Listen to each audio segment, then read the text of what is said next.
Welcome everyone. If we can, not to rush anybody along, but we'll try to be mindful of everybody's time, and we'll get started here in just a second. If we can make sure you sign in. See Christy in the back in the red sweater there if you haven't signed in before you leave. We have agendas back there if you didn't get one. Raise your hand if you need an agenda. I'll run you one real quick. There's one right here, okay? And a couple up here, okay, good. Then we'll get started here in just a second. Let me get those agendas and I'll make some opening remarks.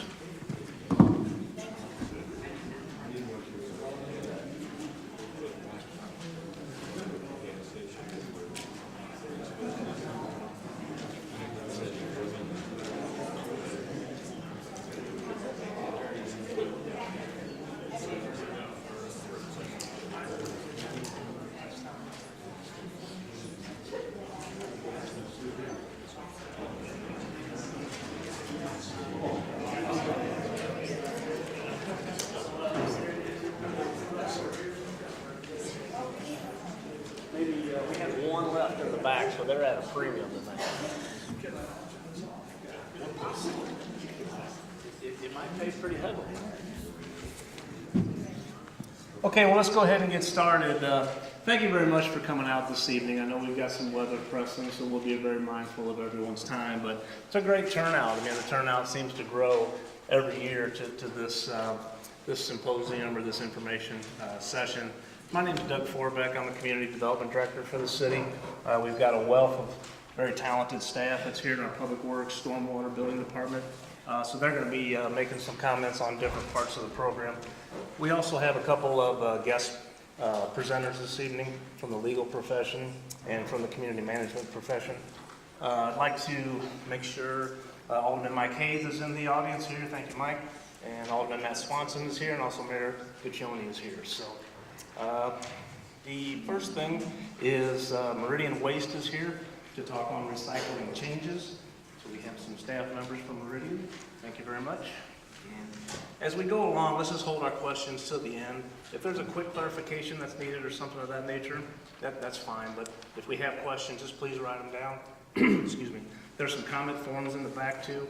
If you need a map, if you need a question answered later, then let's go ahead and just leave that comment form at the table with Christy, and staff will follow up with you, okay? Hi everyone, my name is Megan. I'm the Recycling Education Coordinator at Meridian. We also have Derek Stanley here, who some of you may know. I'm excited to be back working with the community. I actually graduated from Hope High School and grew up here, so I see some familiar faces. I'm just going to give you a little background on some of the recycling changes that you may be aware of. Some of them you may not be aware of. So if you remember in the 90s, we used to separate all of our recycling and then drive it to the recycling center. And then later we moved to single stream, which was nice and easy. One bin, you throw everything in. We all got really comfortable with that, nice and easy. However, we did not do that very well, and I'm sure some of you have heard what goes on and has gone on in China. And the problems that came from us not having a clean single stream. So some of the changes now are directly related to that. So we are trying to clean up the stream by moving to dual stream, which hopefully most of you are aware of. So what we're doing in Wentzville is rigids at the curb. That's going to be your plastics, 1, 2, 3, 5, and 7, clear and colored, aluminum, steel, and tin. And then you've got drop-off locations for your fiber and glass. And just so you know, those drop-off locations are located on the Meridian website, meridianwaste.com/Wentzville.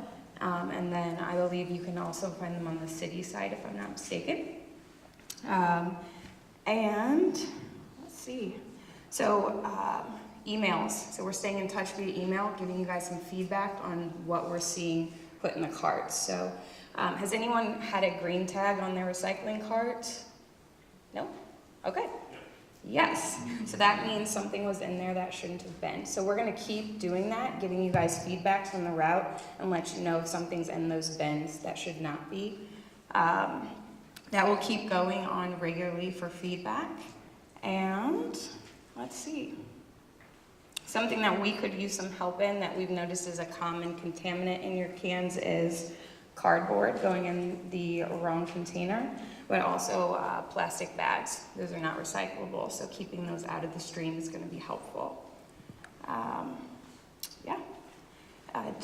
Are there any specific questions as to what I've mentioned so far? No? Okay, so keep an eye out for emails from us fairly regularly. We're going to keep giving you guys feedback. If you guys get those green tags on your cards, that means that you're doing something incorrectly. And I do have a direct line that you guys can reach me at if you have any questions about the process. My cards with my phone and email right on the back table. So feel free to ring me with any questions or any questions regarding those green tags. Did you have a question? What days do they pick up the recyclables there at the dumpster area on their Keith's Drive-In? I don't know.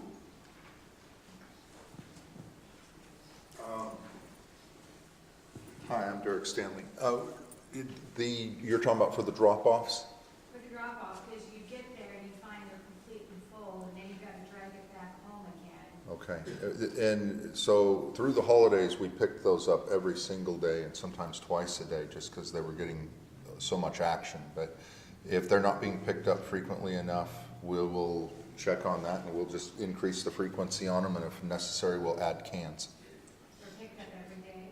I don't know if that location is picked up every day. It was during the holidays. I don't know if it is now, but we will look into that. And which location was that? It's near Keith's Drive-In in Wentzville. Okay. We will check on that in the morning and check the frequency. And maybe it's that we need to add another container to that location. Were there any other questions? Folks, thank you for your time. Thank you for letting us serve you.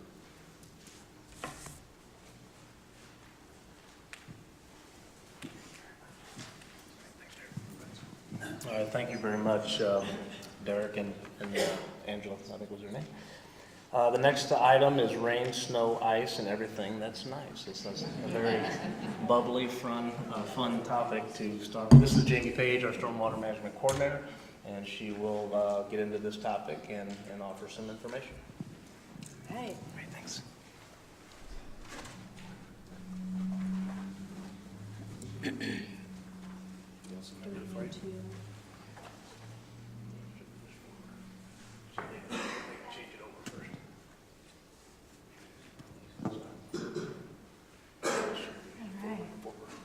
Thank you. My name is Jamie Page. I'm the Stormwater Coordinator here in the Public Works Department. I see a lot of familiar faces and some new ones, so thank you for coming. I'm curious, how many of you are new trustees? All right, thank you for serving. The brave souls, right?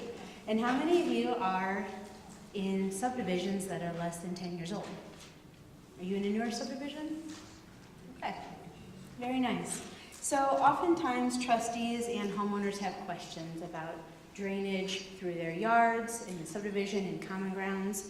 And sometimes you get questions about how do we know it's working? Is that basin supposed to hold water? Or what are our responsibilities as a subdivision? So we're going to hopefully help answer some of those questions to help you with the people that you serve.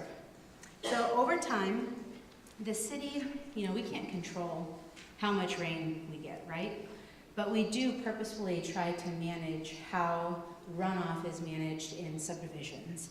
And I don't know if you've noticed over the last 10 years or so, there's been more of a tendency for more intense kinds of climate, and that could be, in terms of precipitation or drought, but it has definitely fluctuated more than we've seen historically.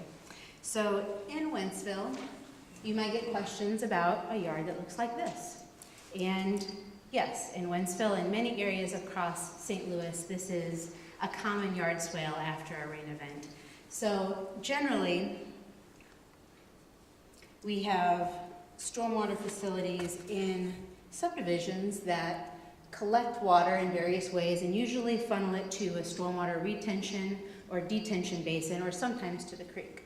But ultimately, Public Works does review all of the plans that come through, and for developments, we can help you interpret some of these engineering designs. So it's very common for us to get questions about how much water is this basin supposed to have?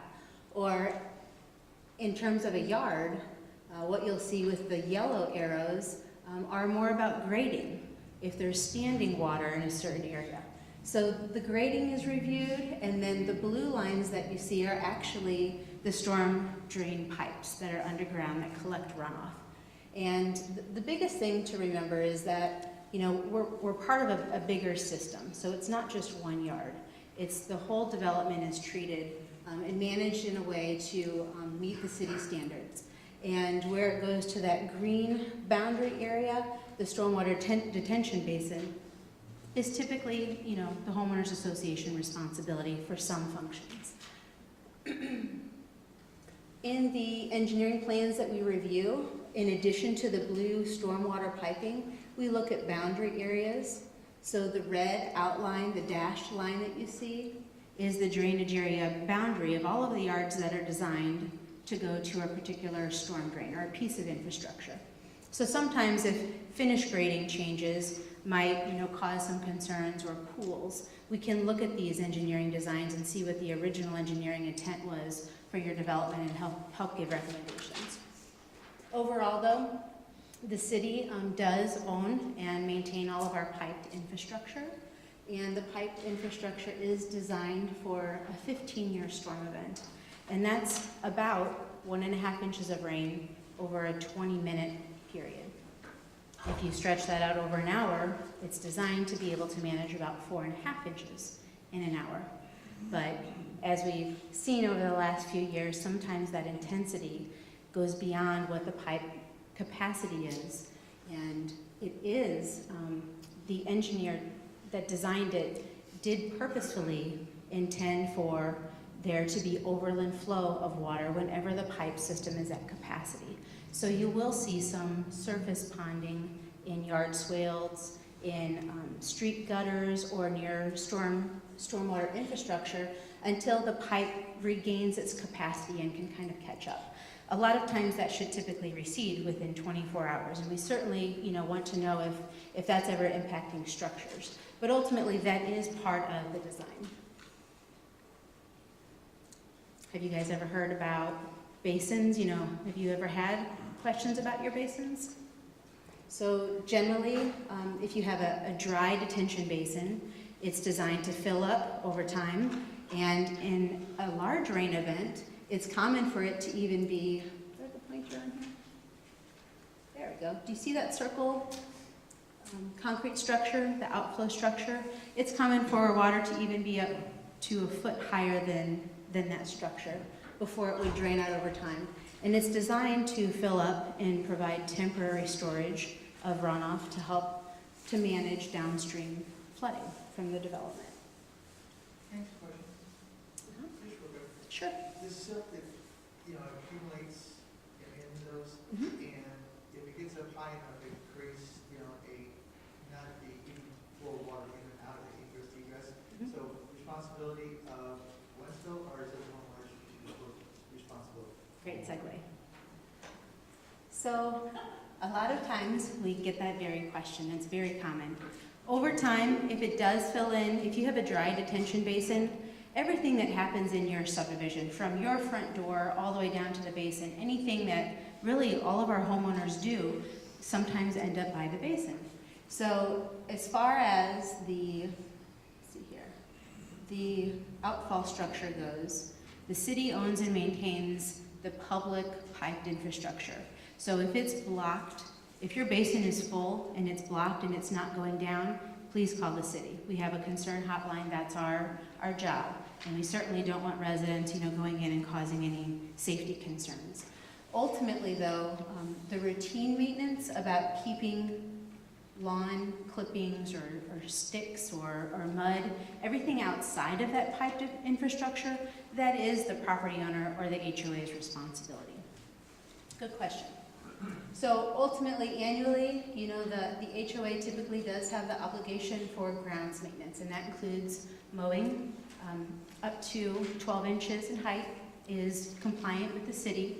If you have a pool or pavilion or other public improvements, then that mowing height is 8 inches.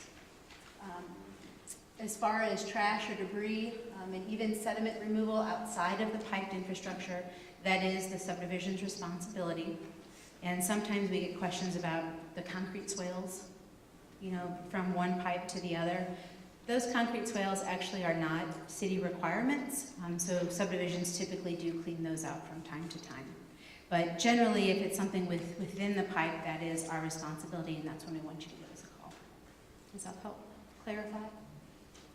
Erosion control, sometimes we get calls about gullies. If it's something major going on, we're certainly happy to provide technical assistance and recommendations and resources for you.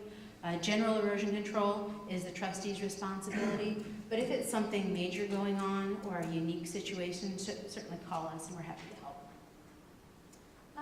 Does anybody have mitigation areas in their subdivisions that you know of? Okay. So those are regulated by the Corps of Engineers, and they, as well as basins that are built generally after 2008, may have additional requirements to improve water quality or to help prevent downstream channel bank erosion. And oftentimes those are listed in your subdivision covenants if they're specific maintenance responsibilities. But if you have questions about if you're in a newer subdivision or if you have mitigation areas, just let me know and we can certainly guide you to the right contact there. As far as resources go, we have a guide for detention basin maintenance. And if you're looking at mowing and how you manage your common grounds, this back there at the stormwater booth, it's resources for stormwater basins, but it's an idea of what you can do with your common ground differently to possibly help save money in the long run. If you want to consider native landscaping or cost share programs through Missouri Department of Conservation, there's information and resources on this page as well. And we do have annual inspection checklists that are back there and available on our website, and that's just kind of a guidance for you. But if you want to submit those to the city, we're happy to review those and give you recommendations as well. Excuse me. Can a naturalization area be done in a mitigation area? So the question was, can native landscaping, for example, be done in a mitigation area? And your covenants will describe exactly what. There's nothing in our covenants regarding that area. Okay, so we might take a look. We can see if that actually is indeed a mitigation area. Sometimes we found that, with the evolution of development, signage might have been put in a different spot than it was intended. But your covenant should have, and your recorded plat will include exactly the areas that are mitigation, and the Corps of Engineers does have oversight for those. If it's not on that record plat, it is really your common ground, and you have options there.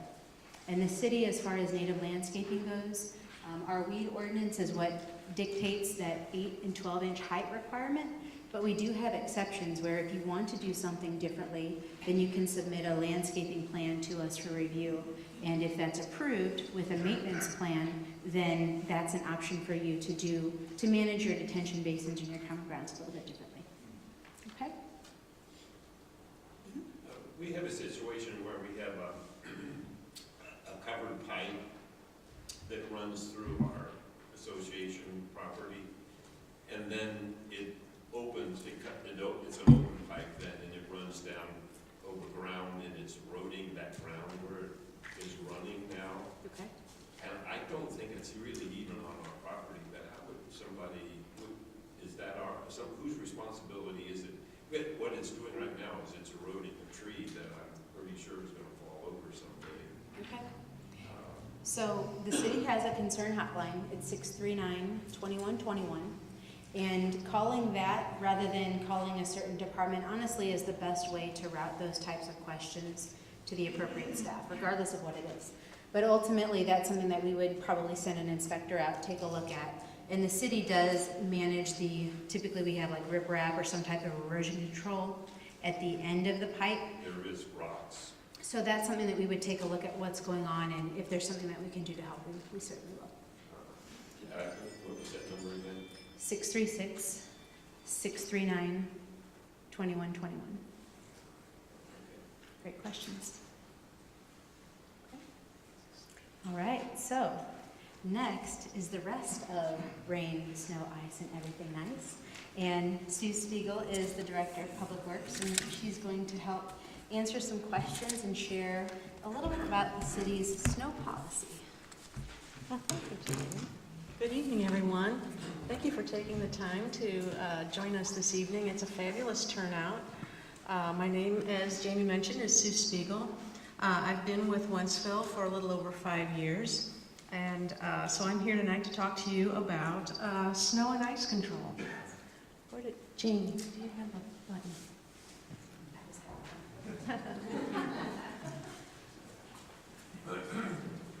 So, I'm an engineer, so I thought I'd give you all a few statistics to look at while I chatted with you about how we do snow and ice control in Wentzville. A few years ago, we did begin using a brine application. If any of you have seen the powdery white stripes, you can see them best on the asphalt roads, but you can also see them on the concrete roads. We apply a salt brine solution in advance of snow events to the primary routes and to a set of hills and curves to give us a jump start on any snow event. Typically that can take us maybe half a day when we're looking to set up in advance of an event. When it does start to snow, or very shortly before the snow begins, we will start a rock salt application. Sometimes we'll pre-wet that with calcium chloride, and that can take us anywhere from 6 to 8 hours to treat the entire community. We have 360 lane miles of roads. Typically we have 12 routes. When we have a larger event, we can also squeeze in a 13th route. But as we continue to grow, we're seeing that it won't be long and we'll be needing to add a 14th and a 15th route. In fact, we're going to start working on that for the next snow season.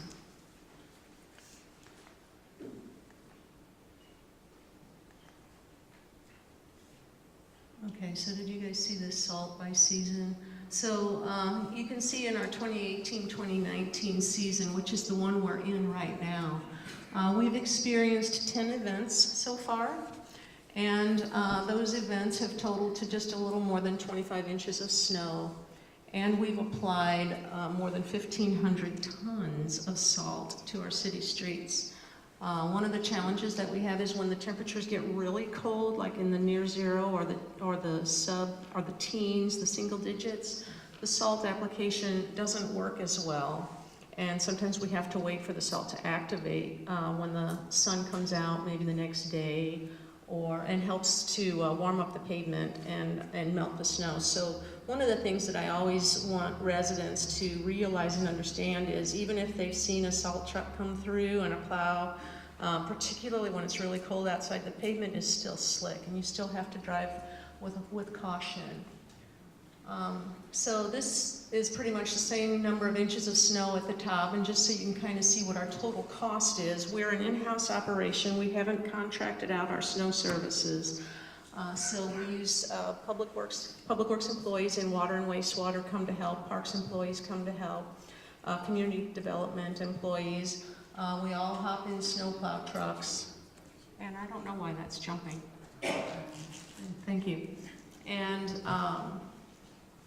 And so you can see that we had a couple of really big years, 2011-12 season, we spent over $250,000. That's the cost of salt and the cost of labor. It doesn't really include the cost of the trucks. The fuel is in there, but not the cost of the trucks themselves. So right now we're a little over $200,000 for this particular season that we're in, and we get more snow tonight, so we're not done yet. So.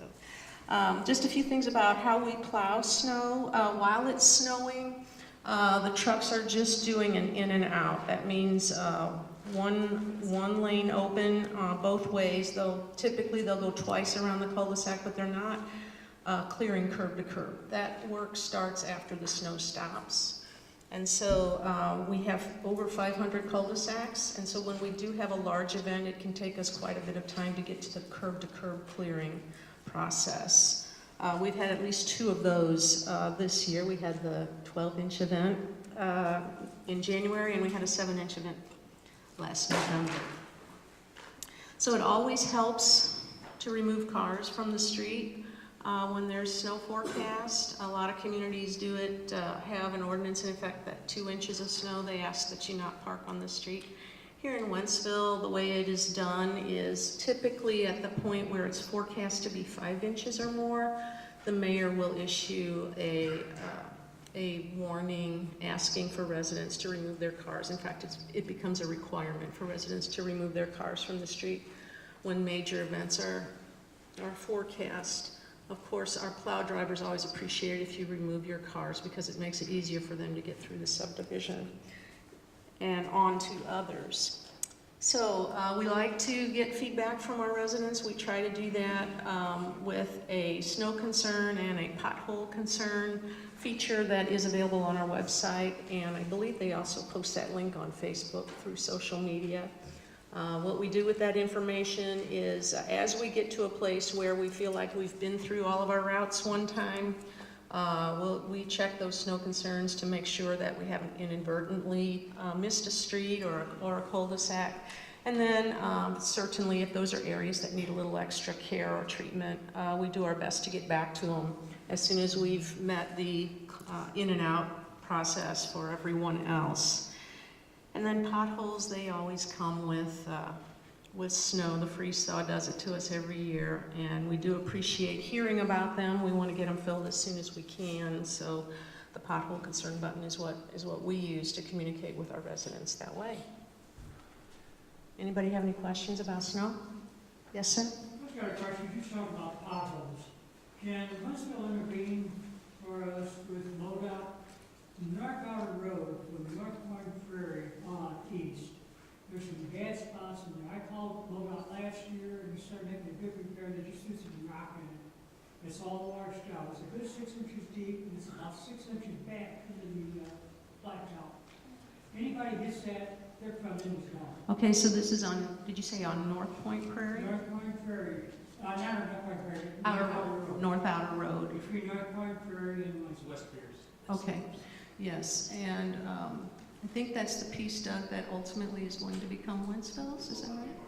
Yes, the good news there is as Wentzville negotiated with MoDOT for the new David Hogle Parkway interchange, we needed to take a piece of MoDOT road over for maintenance purposes, and that happens to be the piece of road that we selected. And so we'll be working on getting STP funding. We're applying for STP, which is federal funding, to help us be able to afford to pay for an asphalt resurfacing on that segment of the roadway.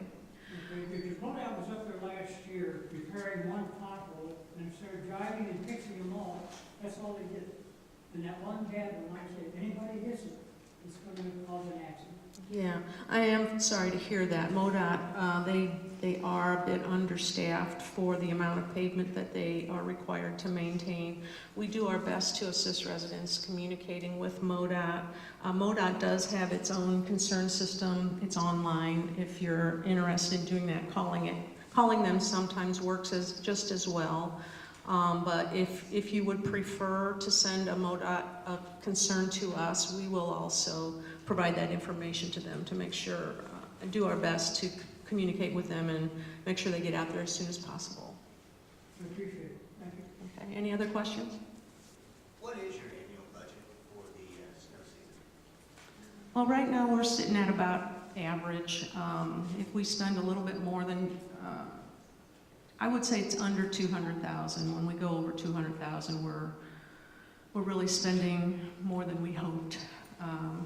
It is a lot of money. You know, we'd love to be able to do other things with it, but the cost of salt is $75 a ton, and we do have to pay overtime. We run 24-hour shifts, so we do have to pay overtime when we're doing that. Yes, sir? You mentioned a website or a link for pothole reporting. Yes. Is that easily indicative on the, or can you see it on the website, the Wentzville website? I believe it's on the front page. I think It's so. on the front page of the City of Wentzville website. Any other questions? Okay. So this was entitled Rain, Snow, Ice, and Everything Nice. So I was putting this together thinking, okay, there's a lot of nice things going on that the Board of Aldermen is doing for its residents. I think I'll talk about this one. So if some of you are from St. Louis County, or perhaps if you've moved here from another municipality in St. Charles County, you might be familiar with a sewer lateral insurance program that's available at those municipalities. Wentzville does not have one of those. Occasionally the Board of Aldermen get questions about that. And so this year, they did go ahead and discuss it at length and approved putting it on the ballot for Wentzville residents to vote on. So we're thinking that that might happen here later this year, probably no earlier than August, and possibly a little bit later. So that insurance program is authorized by the state of Missouri, and there was a picture that showed what a sewer lateral was. I wanted to make sure everybody really knew what it was we were talking about. So it's an underground pipe that leaves your house. It collects all of the sanitary plumbing, the waste plumbing from your bathtubs and your showers and your toilets and your sinks. And it runs from your house out into the public sanitary sewer, which is on one side of the street or the other. So the sanitary sewer lateral that is indicated up there on that picture is the responsibility of the homeowner. So if it's a newer home, that lateral is made out of PVC plastic, and typically it doesn't have a lot of problems associated with it. Older homes, however, those sewer laterals are made out of clay pipe, and they can become very leaky as they age. Tree roots can get in them and cause clogging and that sort of thing. And it's not good for the homeowner, and it's not really good for the system either, because that leaky sanitary sewer lateral will let a lot of groundwater and so forth get into the sanitary sewer system. And that water travels down to the treatment plant, and then all of us pay for the treatment of that water through our sewer rates. So the value of the sanitary sewer insurance program is it makes it a lot less expensive for the individual homeowner who finds that they have a problem with their lateral and they need to replace it. So the state of Missouri has that legislation available, and if you'll give us a little more time, we'll be working on getting that before you for vote a little bit later this year, we anticipate. So does anybody have any questions on that? One question. When did the city stop accepting clay tile, or?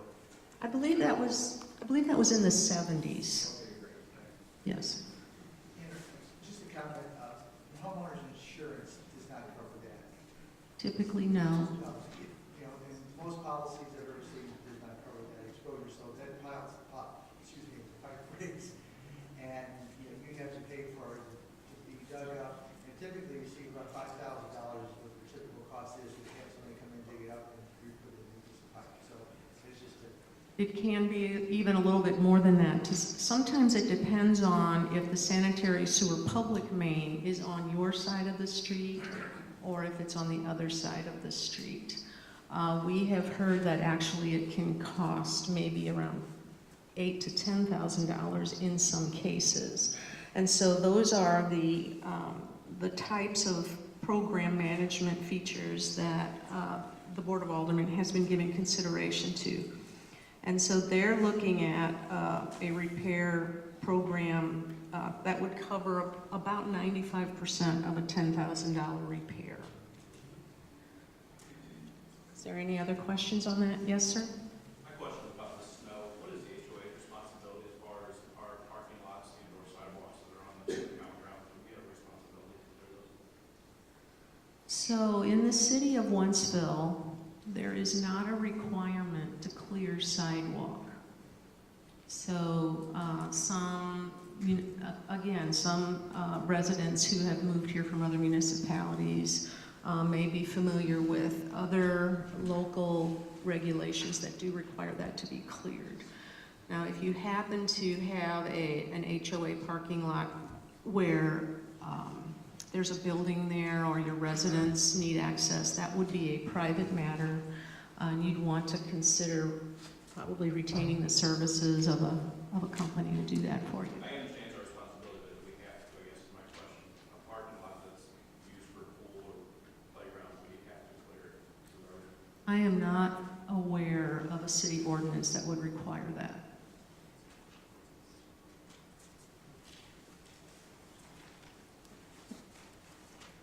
Doug, are you?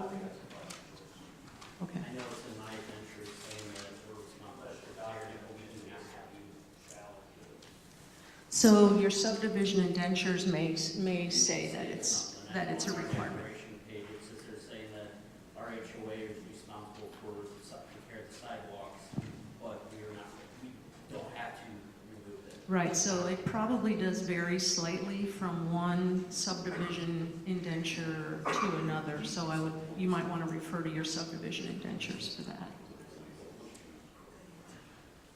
Okay, any other questions, sir? Did you? So, on the sidewalk thing, I thought we were responsible for keeping the sidewalk clear from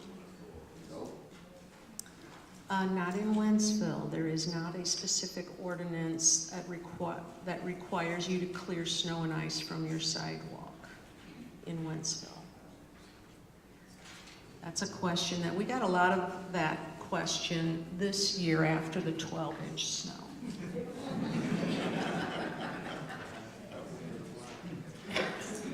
Okay, thank you all. Thanks very much, Sue. All right, the next part of tonight's program is dealing with transportation. The city's got quite a few transportation initiatives that are in the planning stages as well as funded stages. This is Doug Lees, the Assistant Director of Public Works, and he's going to walk you through a slideshow and give you some education and offer the opportunity to ask a few questions on transportation. Thanks, Doug. First, I want to thank you for the opportunity. We're always here to answer any questions that people may call in or email in about, but do appreciate the opportunity to speak to this many people at one time and just give you a little bit of a heads up of some of the projects you might see in the upcoming year across the city, or ones that are maybe a little bit further out, the ones that we're all definitely looking forward to. So the first one we probably get more questions on than anything else at this time is David Hookle Parkway. And that is considered the first phase was the Piney P61 interchange. And we're currently beginning the first grading operations at the David Hookle Parkway and I-70 interchange, which is just west of North Point Prairie and South Point Prairie at this time. The second project we have on there is Wentzville Parkway Turn Lane Phase 2. Let's get through if we want to kind of one by one. David Hookle Parkway here is going to be an I-70 interchange there. It will be the first break and access along I-70 as far as a new interchange in several years. As Sue mentioned earlier, this interchange is one that the city did negotiate over.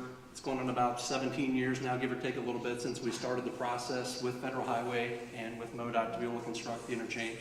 So it is an exciting one to actually see at this point that we're beginning to move dirt, we're beginning to begin the earthen embankments and realignment of the outer road to really make this project come to fruition. So as you can see here is the project basically goes through the reconstruction of a realigned north outer road. It will construct an interchange at I-70. And then we also are working with St. Charles County. We'll be constructing what is called Interstate Drive Extension on the south side, as well as extending David Hookle Parkway south to Prute Valley Park to tie back into South Point Prairie. So this is a very large project on the west side of the city that at this time we've only bid the grading project, but we're looking and would anticipate the construction of the bridge and the rest of those features such as the ramps to go in later this year, and that we would expect the project to be functional in early 2021 at this time. But as we've discussed just a little bit further, a lot of that does hinge upon weather, that our contractor really has only had about 8 real, what they would consider good working days since they started in late October. So it does hinge a little bit on that. So they are still under their regular construction schedule, but maybe not moving quite as rapidly as what they would like. The next one here we're going to look at is Wentzville Parkway Turn Lane Phase 2. Yes, sir. Sorry, going back to the previous. Sure. There were a couple of meetings on this situation. There were a couple of comment cards that were filled out. Sure. And I filled out quite a few of them myself. I never had a follow-up on those questions. Okay. Is there a way to online to resubmit those questions, or is Sure. there more meetings or anything like And it is one that we would again, we had the public meeting during the interchange part itself, when we look to begin the next phase, which is what we call 2D, which would extend through between the Keeneland Trail subdivision, Stonemore, Shadow Ridge, and come to Westmeyer. I'm actually referring to the section that comes along in front of Keeneland, phase 1.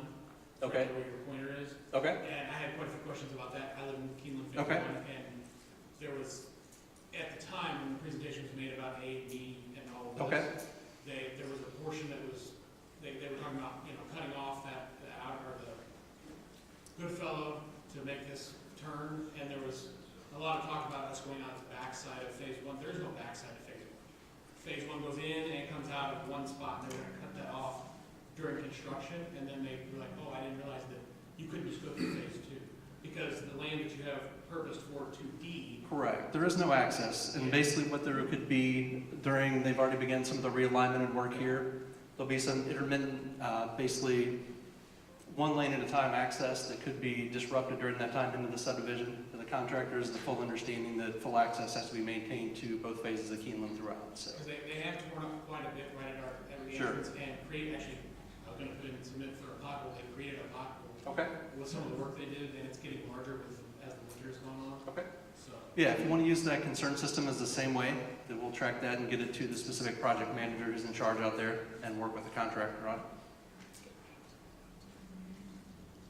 The next phase is just kind of right out in front of City Hall here. It is the next addition to the center turn lane to Wentzville Parkway, and that will extend from Schrader Creek east to Meyer Road. That project will also incorporate a 10-foot trail on the south side as well as street lighting. And we get this concern on the project a lot, is that it is a very high stretch for accidents through there. A lot of times you get the person waiting to make the left turn. It's maybe the first or second car behind them that realizes it. But it's that third or fourth is, traffic tends to back up in the PM or AM peaks is where it really becomes an issue. So this project is, we're beginning to basically wrap up right away right now. We'll look to bid the project this spring, so this one will be under construction during this summer season for construction. And we anticipate being wrapped up with at least the paving portions of it by the end of this year. And I know we had the pothole question, so it's maybe a little hard to see on this, but the darker sections of pavement that show up on here are full replacements. So it's one that we tasked the designer at that time with identifying the sections of the parkway that were deteriorated. So not just widening the existing pavement, but making sure to go in and replace the sections that are definitely deteriorated. We get a lot of concerns on there through potholes, particularly the westbound side, right as you cross Meyer Road. So we're definitely aware of that, trying to address it in the interim now with asphalt patching, but it's definitely one through this project that we'll look to address for a much longer term of time. Yes, sir? Any chance I can make it flat?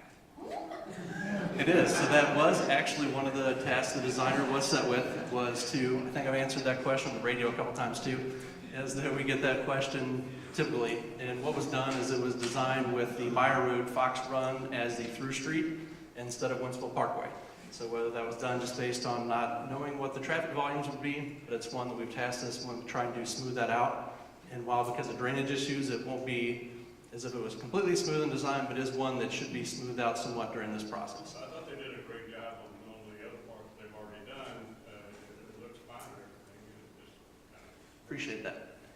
Thank you. So yes, so you'll have to let me know. I'll give you a card. You can let me know afterwards what you think and see if the designer was able to accomplish that and work with the contractor. Another one we have that is kind of operating under the same schedule this time is Westmeyer Road Phase 3. So some of the residents in the more western subdivisions, Stonemore, and possibly people who attend the St. Charles County Fair or other activities out at Rotary Park, become aware of is that's a very narrow section of roadway that was not intended or designed for the volumes of traffic that use it at this point. So what we're looking at doing is from the existing termination of the previously improved roadway at North Point Prairie is to construct a 3-lane cross section of road that'll extend to Rotary Park to allow those left turns in and out of Rotary Park itself. And then a little bit further on from Golden Gate Parkway on out to the, there's a bridge right there that crosses kind of an unnamed tributary before Dinky Road. And we'll extend the improved roadway to that point, but it'll really just be one that's looking to address and improve kind of the vertical curve of the roadway through there, as well as construction shoulders and other safety improvements. So this project is in right-of-way acquisition at this time, and would anticipate hopefully being under construction this summer as well.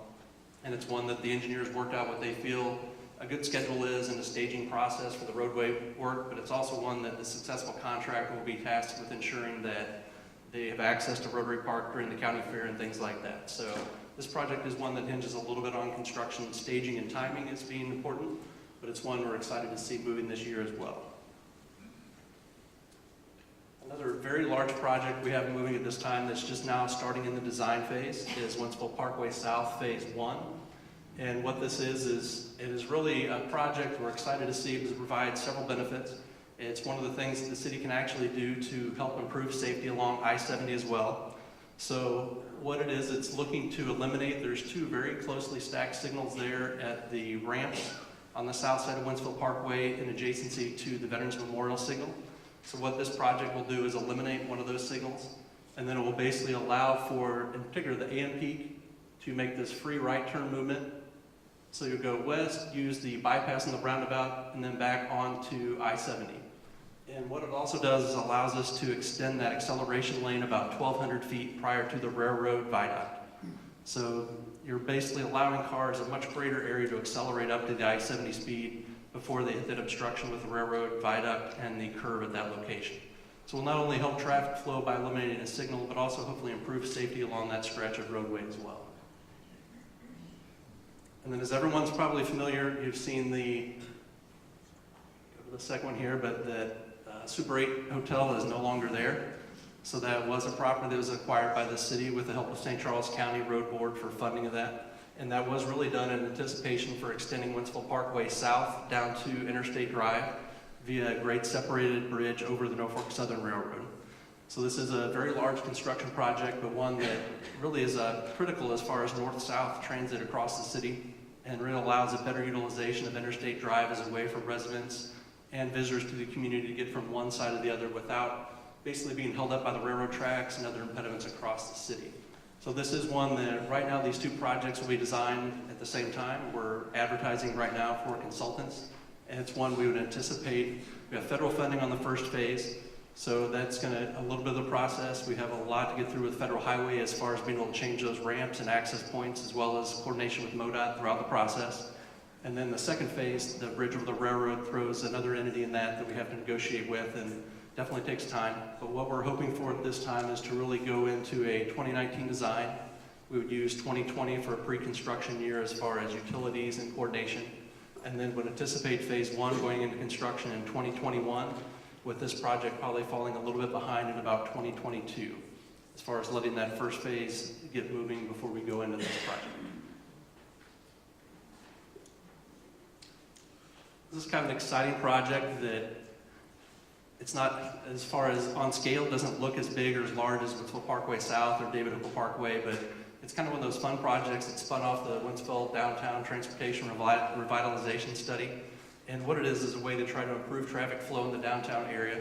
If anyone's set on West Pierce headed west during the evening, you see the backup that occurs at the Meyer Road, Pierce Boulevard four-way stop.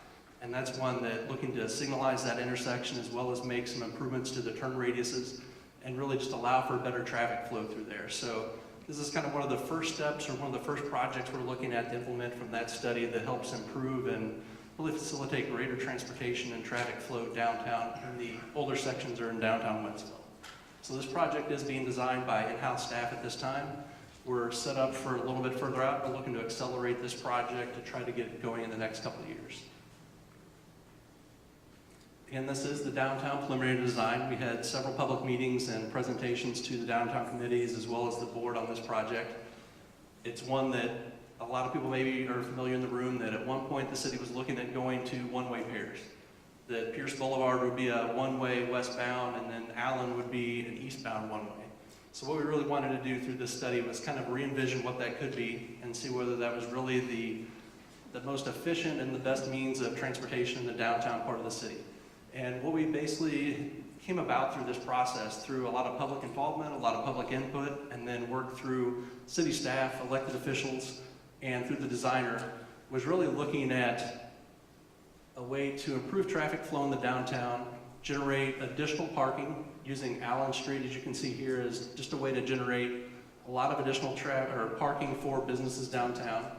And then kind of the little bit of unorthodox part on here that isn't currently funded, but is one that would be able to give Allen full access to Lucan House, is somewhat of an unorthodox roundabout.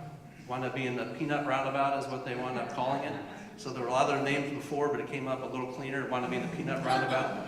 So a little bit as anything else, the roundabouts do take a little bit of an education process, and this one is maybe a step beyond that. So, but it is one that in the future really allows the city a lot of options for transportation downtown.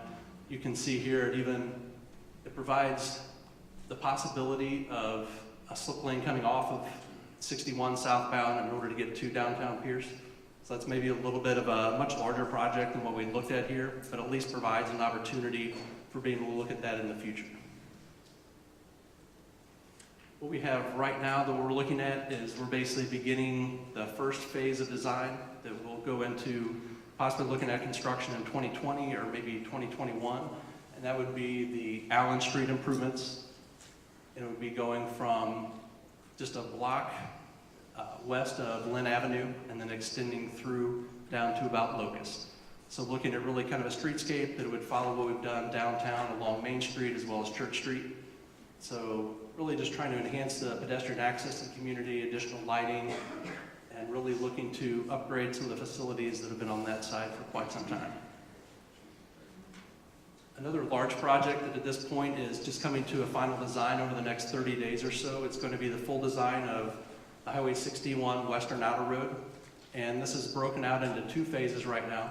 And what it does is on the very north end would start at the termination point of phase 1 of the outer road that ends at the Lexington subdivision, and then would extend through to Timber Trace to Great Oaks Boulevard with a roundabout, and then would wind up working its way all the way through to Wentzville Parkway.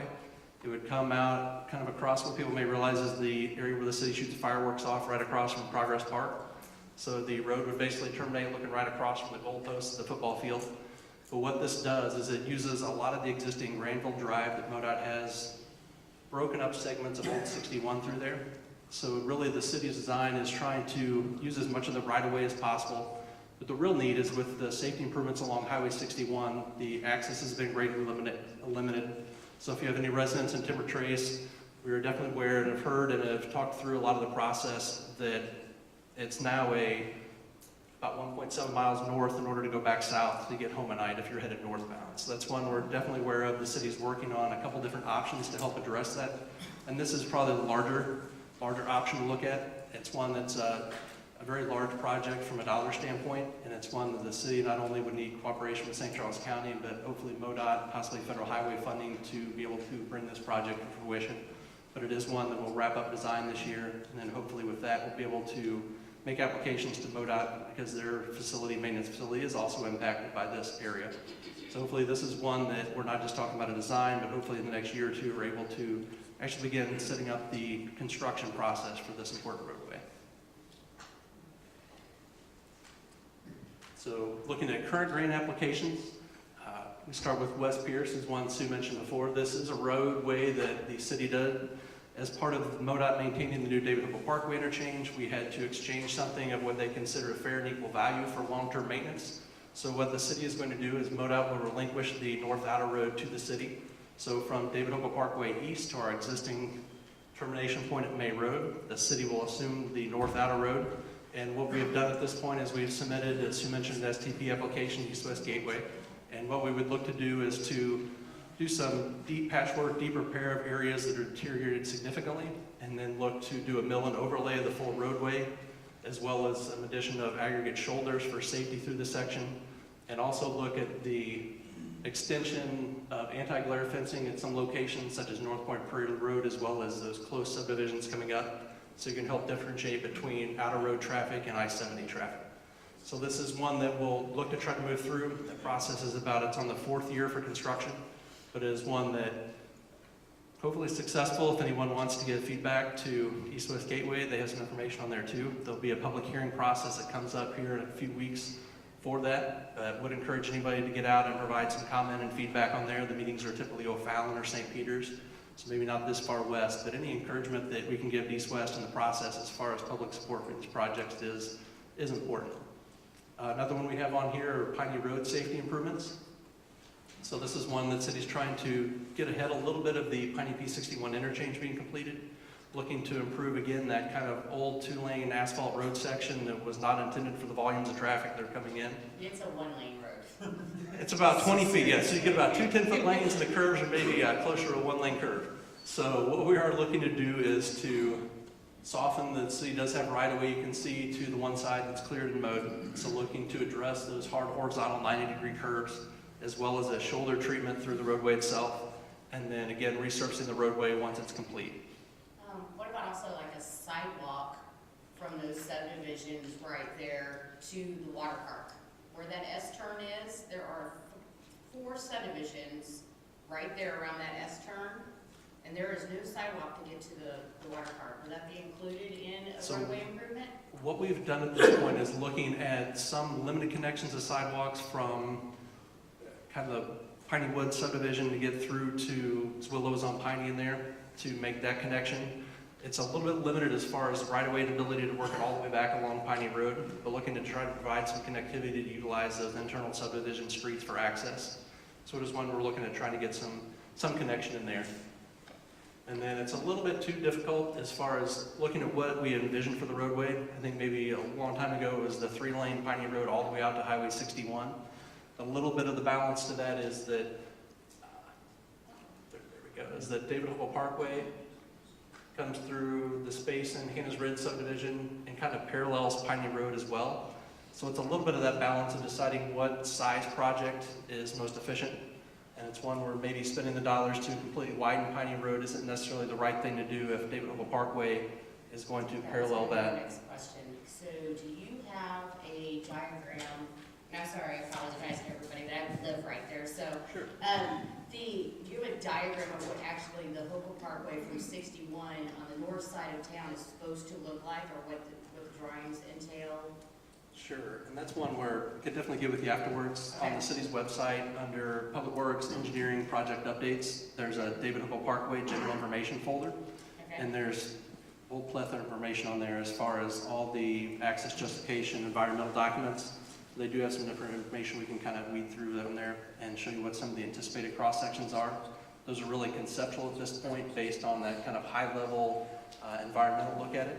And really those would be refined as we come down to a final design of what we would actually construct. So just generically, David Hopewell Parkway is a 2-lane in either direction, so 4 total lanes divided by a center boulevard. It's kind of what the original intent was. So I think as we kind of analyze where we're moving forward and basically what a lot of the funding is on those projects, whether it's a 4-lane upfront construction or whether that's maybe just 2 initial lanes that could be widened in the future, is some of the things that we have to balance. I definitely want to talk to you afterwards, because Sure. there's new subdivisions right along that part of Piney Road as well. Yes. They have very minimal yards, and if you put in 4 lanes right there, they won't have any. Sure, and that's one where through the process, the David Hopewell Parkway, the full 100-foot right-of-way corridor has been reserved. So those, basically the 100-foot of the roadway is reserved through that section. So it's kind of easiest to see through the front part of Hannah's Ridge, but the spacing between what they consider phase 1 of Hannah's Ridge and phase 2 is what will become David Hopewell Parkway. And as you mentioned before, Keeneland Trails is kind of the same way. Some people were very aware of it up front, maybe the original builder made sure people had a waiver understood, but just trying to get that information through to everybody at this point, that as you can kind of see through here, the space between the subdivisions is really reserved for the roadway in the future. So it may not look like it at this point, but Wentzville Parkway out here sits on the same 100-foot of right-of-way that we would anticipate David Hopewell Parkway sitting on, but under definitely a different use and final cross-section. Where this is 5 lanes of all concrete and pavement, David Hopewell Parkway is definitely softer as far as limited access. That really we're looking at 600 feet is about the minimum spacing. So you don't have just the curb cuts and commercial access. It really is just a residential kind of bypass or beltway with commercial nodes at key intersections such as I-70, possibly at Westmeyer Road, kind of as it works through there. So definitely trying to be that commuter relief of traffic for the city. Can we take one more question, Doug? Okay, Got it. I have one. So can you just mention to everybody about the S-curve and what MoDOT is working on? I had a question earlier. Sure. That's one where, at this point, I think MoDOT has definitely gotten the idea. There's again the idea that MoDOT really at this point doesn't have the funding to construct alternatives to I-70 or reconstruct. But it is one that MoDOT has hired a consultant, and what they're currently doing is analyzing the S-curve. They're looking at what options are possibly available to whether they would take I-70 over the railroad, whether they would construct a new railroad bridge with a new I-70 alignment. So I think at this point, we're probably looking at a public meeting late in the spring, probably kind of a follow-up with what they consider a core team of the municipalities that are impacted. So we'll be able to give some feedback to them and their consultant here pretty soon. They're supposed to be generating what look like 2 to 3 more realistic options as far as how they would construct it. And part of that then is to also pin down what a conceptual cost estimate would be to begin to try to actually plan to make those improvements in construction in the upcoming years. And then the last project here kind of sneaks in here at the bottom, but is the Highway Z right turn lane. This is one that kind of came apart here just kind of quickly. Kind of over the winter, we looked at ways to try to improve traffic flow on the south side of the city, and a lot of things we get are just congestion at Highway Z and Interstate Drive.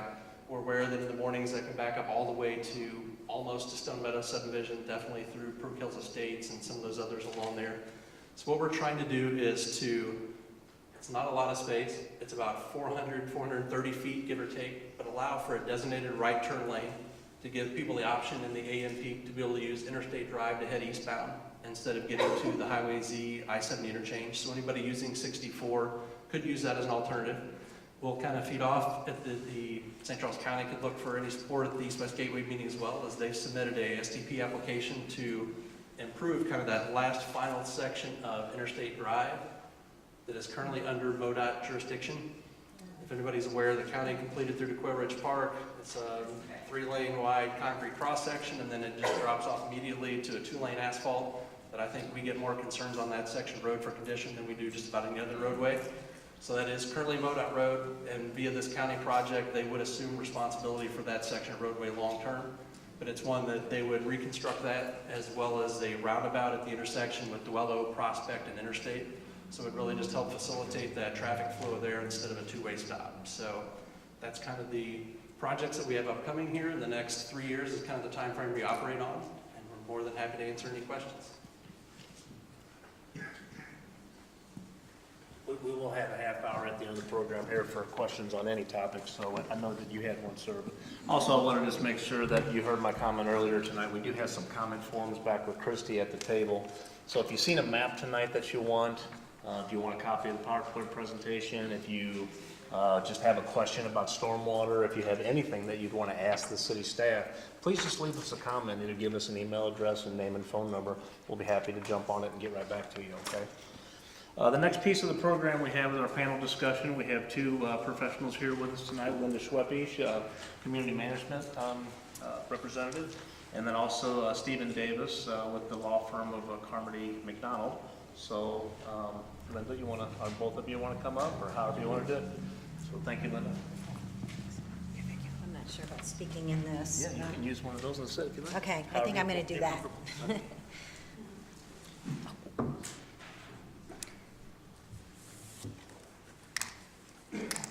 Okay, well, thank you, everyone, for being here, and I want to thank the city for inviting me, and more so commending the city for holding these venues where you're educated. It gives you education and opportunity to communicate and know what's going on in not just your community, but in the city itself. So I have been in the association management business for over 30 years, specializing in homeowners associations. We did not do any commercial property management. It really all dealt with homeowner associations. So, oh, okay. Is that better? How's that? All right, okay. Again, thanks everybody for being here. It's great to see that you're interested. That is a big part of being trustees. By show of hand, are we all trustees in the room? Are trustees and volunteer leaders on committees and so forth? Okay, great. Just kind of understand my audience. We both do the same thing as trustees or as a management company. Your association needs are having to be addressed by either your volunteer board members or by a hired property manager. So I totally understand your concerns, and I hope tonight to be able to provide you with some information that might make your job a little easier. Just picking up 1 or 2 pinpoints tonight might help out with things. So what I'd like to do is hit these categories: involvement and interest, management services, and my top 10 helpful hints, organizational tips, education, and understanding. So by involvement, it's quite evident with the show of people in this room tonight that you are out there interested and involved in your homeowners association. So to be effective as a board member, you really need to get in there and know what's going on. You need to know your properties and your facilities. There probably aren't too many clubhouses and things like that, but again, you have entrance monuments, irrigation systems, possibly private streets. So you need to walk those, understand them. If you have contractors that have services they're providing on the particulars, know their contracts. You need to know your neighbors. Just be aware of what's going on. Seeing a lot of cars coming and going is a good clue of maybe we should look into this. You see construction trucks starting to line up in the driveway and they've not applied for an architectural permit. That's going to be a problem. And another thing is to know your owner's expectations, and this will help with your budgeting process. And by expectations, it's not the mandatory requirements that you have to provide to your homeowners, it's those extras. These may or may not apply to you, but how many leaf cleanups do we want to do? Are we going to do gutter cleaning? And I'm speaking maybe more so to condominiums and villas. Or how many days will the pool be open? So knowing those things and what your expectations are is going to help set your budget parameters. Do we need more money for these particular things? Because our crowd wants these social events, and so you can work with that. I guess the whole key to everything, as you probably know, is knowing your governing documents, your rules and regs. And Stephen, I'm sure, is going to hit on that, kind of heavy. So we'll save that. A lot of the topics you're probably involved with are rules and rule violations. It can be pets, parking, assessments, voting procedures, notices, even your savings account. And I mentioned architectural control. That is probably one of the biggest areas of, concern where you really need to pull that in and get a hold of that. Have a good process for reviewing, and approving or disapproving a homeowner's request, because maybe your documents do not allow fences or only 4-foot fences, and somebody's building a 6-foot fence. It's very difficult to turn those things around once they happen. It can be, room additions, fences, room additions, all kinds of things. But again, that is a big area that we see a lot of activity, especially on newer subdivisions. An owner just moves in, and maybe the next year they want to put on a deck, and then they want to put a fence in, get a pool in there. So this, if you don't have a committee, or if that's under the realm of the board's responsibilities, I would strongly suggest that you have proper procedure for that, because once it gets out of hand, it's very difficult to rein that back in again. So as I mentioned on management services, your associations need the same thing. You all do. It's, you have your fiscal, your administrative, and your physical. And whether you're doing it as a volunteer trustee or you're hiring a management company, those things have to happen. You may be incorporated, and you have to file your annual registration with the Secretary of State. So on those 3 general categories of management, we like to break it down into fiscal, and that is your bookkeeping, your assessment collection, serving late notices, providing monthly financials for the board and whatever financial reports you give out to your homeowners. And one area that I'm very strong with is reserve studies. I think this is very important from day one, that you get the concept that we pay as we go. We don't wait until this component is expired and then special assess everybody. You knew the irrigation system only had X number of years. You knew that the signs were only going to last so long. And So by doing a reserve study, you're substantiating that fee that you're charging your homeowners. And actually, if you bring in a third party to do that, it's not the trustees that are saying, we need $15 every year to go to this savings account. You have a study that was performed by usually engineers that perform that study that says, you know, the useful life of this component is 10 years. You've used up 3 years. Therefore, over the next 7 years, you need to have enough money at the end of that term to be able to fund a replacement. And that probably, you know, money is always one of the hot topics, of course, as you all know. And if the board can go in there and say, we feel very strong about our assessment, what we need it to be, because as you can see, these are our operating expenses, and we feel that the roof on the clubhouse is going to need to be replaced, and we really don't want to special assess you. Then there's the administrative section, and this is more the secretarial issues, your filing systems, maintaining files and forms, preparing agendas and agenda packets, newsletters, communication. I think that's one of the biggest things, and what I see as a strong point tonight is the communication that's going on between your city and you as trustees that are doing volunteer work, and you're out there for the good of the all, and communication is one of those strongest points that I think you could put under your belt, is to keep people informed.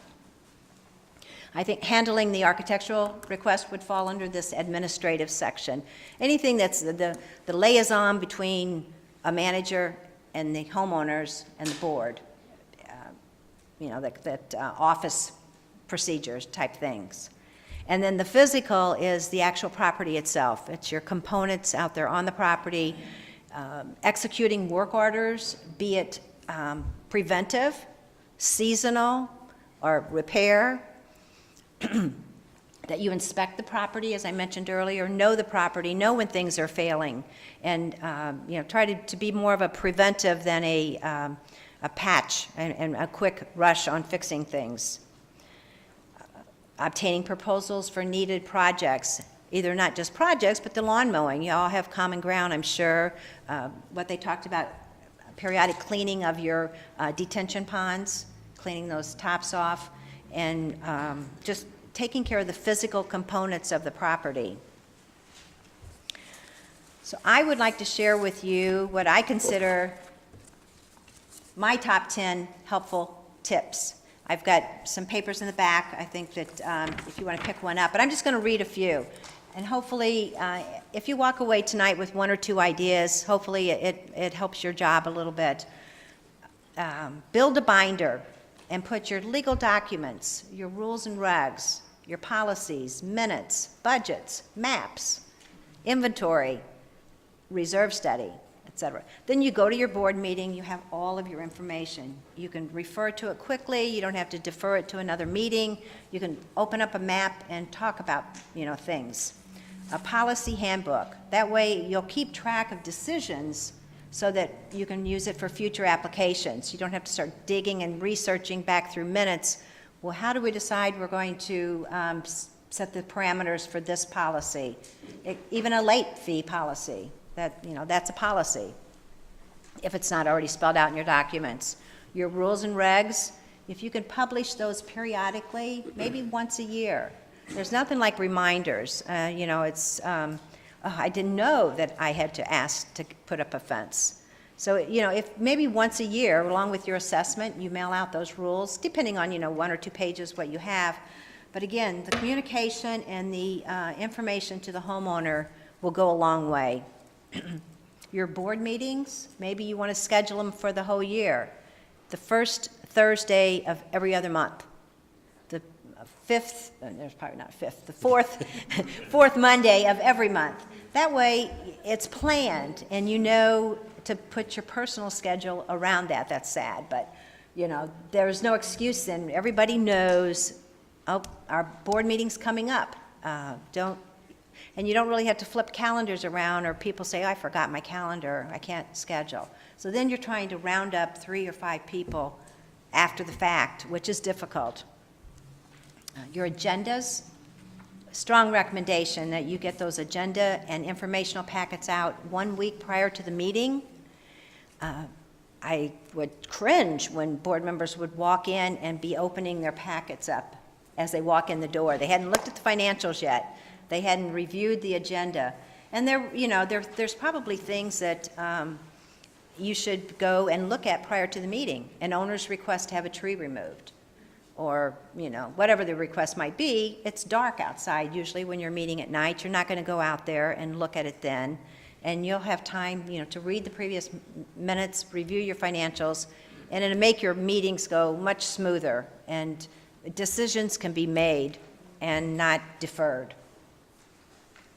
And then the reserve study. So those are 5 things that I would like to recommend to help you make your job easier. It is a volunteer situation, and you're giving as it is, so whatever you can do to make it a little bit easier. The next area I'd like to talk about is education and understanding. And I'm going to promote CAI. Who else heard of CAI? Anybody? Community Association Institute. It's a national organization that has a very strong St. Louis chapter. And it was formed in 1973, right when the Homeowner Association started, the condos and everything. And there's over 30,000 members in CAI and growing. And it's committed to helping volunteers enrich their communities while offering education and resources critical to your association's operations, management, and governance. So what it is it's I look at it as a triangle of people trying to work together to do the tasks that you took on as a responsibility. You have your board members, and then you have your managers, and then you have your service providers, which are your vendors. And those 3 work together to make your association better. They're really all working for each other. The managers are helping the trustees, the contractors and the vendors are helping the manager that's helping the trustees. So it's this rectangle of people that really live and breathe your homeowners association business. And the membership benefits for trustees that are the local events. There's fantastic programs offered, usually in St. Louis. We're trying to get strong in St. Charles, but it just is not going very well. Local events and programs are usually all educational. There are some fun things to come to also. There's publications, webinars, copyright-free articles and forms.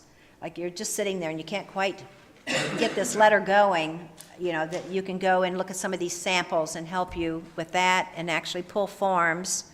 One of the big things I think trustees like that's offered through membership is what's called the exchange. And it's other trustees just like you that are posing questions and comments out there on this online communication tool that people give their comments back. And it may just help you broaden your aspect of that topic. Again, everything's going to be related back to your own rules, your own declaration, covenants. But again, this gives you, it just gives you some open eyes, because you're not in this alone. There are hundreds of thousands of trustees out there all over the country that are going through the same thing that you are. So what I'd like to do is invite you to our trade show, which is March 5th. And on the back table, there's a lot of handouts for CAI. This one right here is a free ticket, admit one, to the trade show that we're having. And there's 50 booths with vendors of all natures, everything that's needed. Attorneys, accountants, groundskeeping companies, plumbers, electricians, all of these vendors that we as managers rely on heavily. They're having booths there, but most importantly, 1 hour before the trade show, there's an educational session from 4 to 5 o'clock, and the title is Avoiding a Voting Bamboozle. Okay? And it has other topics with it. I can't read them, it's too small. But it's going to be how to have effective meetings through voting, proper voting procedures, and things like that. So, again, I encourage you, just come and have a fun night. It's, a 3-hour event. It's at the Sheraton West Hotel on 270 and Westport Plaza. It's a lot of fun, and it's a lot of information. Goodie bags, there's prizes. I think each 50 vendor brings a basket or a prize that's raffled off. So you could go home with a couple good prizes. There's business cards with Kathy Roth Johnson's name on it in the back. She's our executive director, and she'd be more than happy to talk to you about the membership benefits. And I just have one other thing I skipped over that I would like to read to you. This is out of CAI, Introduction to Community Association Living. And I'm going to apply this to a manager and a trustee. It's written for a manager because they're endorsing their educational programs, which through certifications we can earn and use. And it says, an effective manager and trustee must have a solid understanding of the principles of human resources, contracting, accounting, psychology, insurance, maintenance, education, government relations, board management, basic construction, and law. That's a lot to carry around. But again, it's saying just a basic understanding that you have that liberal arts knowledge of many things. But the most important thing, if you could walk away with, is know when to use your professionals. Don't try to be that engineer, architect, attorney, insurance agent, CPA. You're not expected to be able to conquer those jobs, but you need to know that there are people out there that can assist you and to go to the right professionals for those things.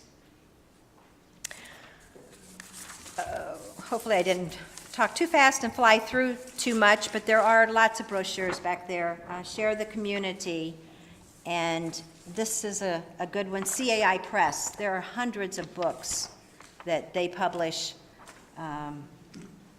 helping you, giving you resources on communication, leadership, effective board meetings, how to write rules and regs. So, and for the wonderful price of $250 a year, up to 15 board members and volunteers. So I think that's, very inexpensive to train that many people, or at least give them the tools to know where to go for it. Any questions? No? Yes? What is the smallest HOA by unit numbers that you manage? It used to be 6, and now I think it might be 21. Okay, thanks. And that's a condominium. Okay. And, very few small subdivisions. But they're out there, and there's very large ones also. Okay, thank you. If there's no other questions for Linda, I'll jump in and we'll have time for more questions at the end. I want to echo what Linda said at the beginning there and say thank you so much for having me tonight. It's really wonderful to see so many folks out on I can see the flags flapping outside, so don't get scared though, it might be a bad weather night. So it's great to see volunteers, as Linda kept saying, that are so interested in their communities and willing to be here on a night like this, and to be out there trying to get more information and learn something new for yourself. So thank you so much for having me. I'm very happy to be here, and I'll echo also what Linda said about CAI. Wonderful organization, a lot of programming and events that you can learn lessons from throughout the year. And we're both happy to answer any questions and help you learn more about that as well. As it says up there, my name is Stephen Davis. I'm an attorney. I'm part of our Homeowner and Condominium Association practice group at Carmody McDonald. We represent a number of associations throughout the St. Louis area, including a number in St. Charles County and some others also here in Wentzville specifically. When I kind of get together and do presentations, a lot of times I like to start to make sure that we're all kind of on the same sort of baseline where we're coming from and what homeowners associations are under the law. And I'm going to try to kind of explain that, and I'm going to try to go through it quickly because I know we've been here for a while. On the other hand, I want to make sure that I answer your questions, so don't, feel free to interrupt me. It doesn't bother me. I'm happy to answer your questions, or we can also wait till the end. So the first part of that is, what are homeowner associations legally? And I'm going to do this kind of in a broad stroke tonight because every community, as you've heard others talk about, is different, and we're always going to have to deal with the specifics in your community. But I want to kind of paint broadly, and so let's talk about first, what are homeowner associations legally? Well, they're creatures of statute often. And what that means is that there's Missouri law that governs your community. And so there's many of your communities might be nonprofit corporations. In Missouri, we have the Nonprofit Corporation Act, and those statutes provide governing guidance and the law for nonprofit corporations in Missouri. If we have anyone who's with a condominium association in here tonight, there's also condominium acts. There's 2 acts in Missouri for condominium associations. There's no homeowners association act. Now, we also represent communities in Illinois, and so there are laws in other states that govern homeowners associations. We don't have that at this time in Missouri, so that's something you might not have to worry about. They are also creatures of contract, and so your community, we've talked about this tonight already, you may have indentures or a declaration, CC&Rs, all these different documents, restrictions that are recorded. They govern your community. That's a contract between you as owners with each other as a community. And you're on record notice of those documents. So what that means is when you bought your home, you may have never even seen those recorded documents. You never read them. Nobody handed them to you. Nobody told you about them. And Linda and I have dealt with this so many times where you hear from an owner that says, "I didn't know. Nobody told me. I don't have to do that." Well, that's not true, because as you know, hopefully as trustees, those documents are recorded. They run with the land. They bind the owners, regardless of if they've ever seen them, heard of them. Everybody in the neighborhood's bound by those. All right, so I say versus unrecorded documents. And the reason that I say versus unrecorded documents is sometimes there are documents in your community that are not recorded.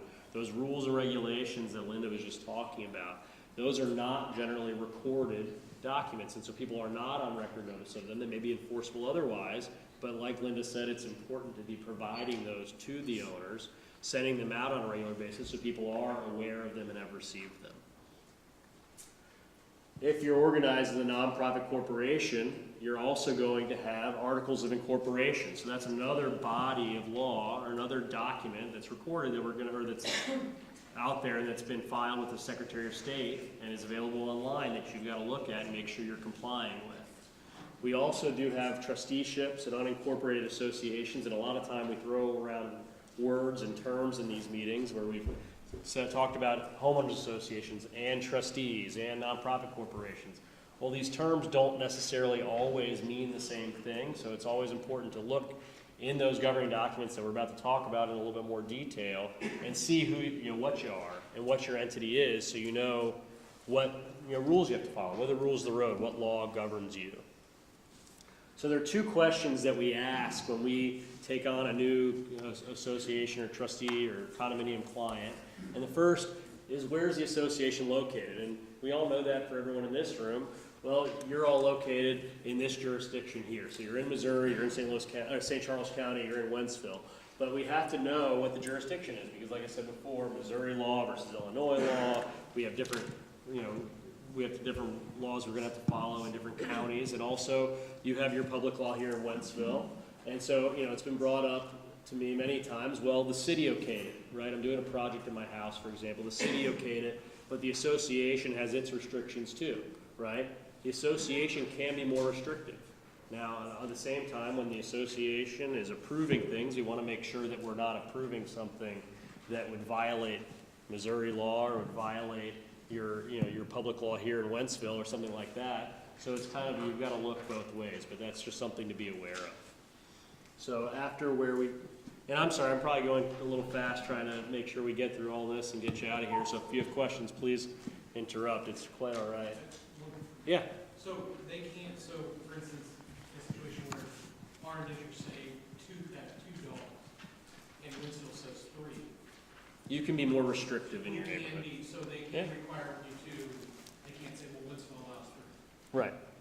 But the HOA has to be able to enforce that, which means it's gonna come out of your HOA money to get an attorney and go after them to make sure that they go by your HOA rules versus the city of Wentzville code.